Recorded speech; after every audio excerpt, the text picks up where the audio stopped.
Magandang araw, Pilipinas. Bayan, naging matagumpay ang kadiwa ng Pangulo Expo sa Maynila.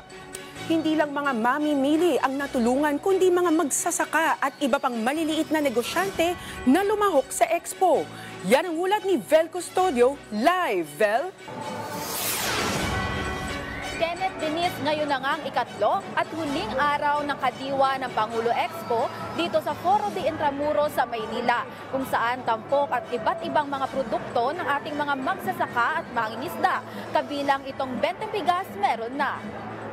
Mas pinalawak pa ng pamahalaan ang kayang abutin ng 20 bigas meron na dahil available na dito para sa lahat ang kadiwa ng Pangulo Expo.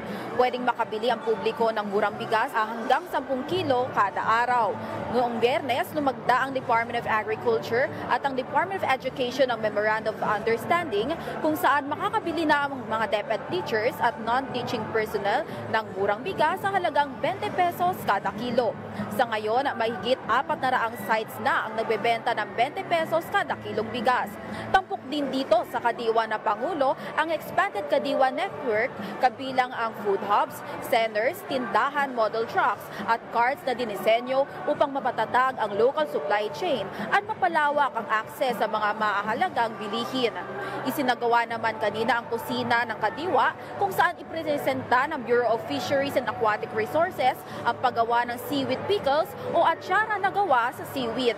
Ang kadiwa ng Pangulo Expo ang magsisilbing pinakamalaking rollout program sa Metro Manila kung saan may pagkakataon ng mga nasa vulnerable sectors, kabilang na dyan ang mga magsasaka, mangingisda, farm workers, transport group at low-income families.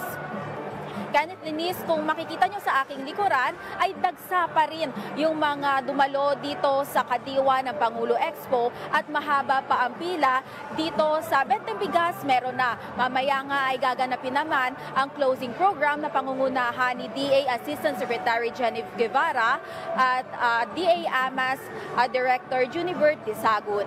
Balik sa inyo dyan sa studio. Maraming salamat, Vel Custodio.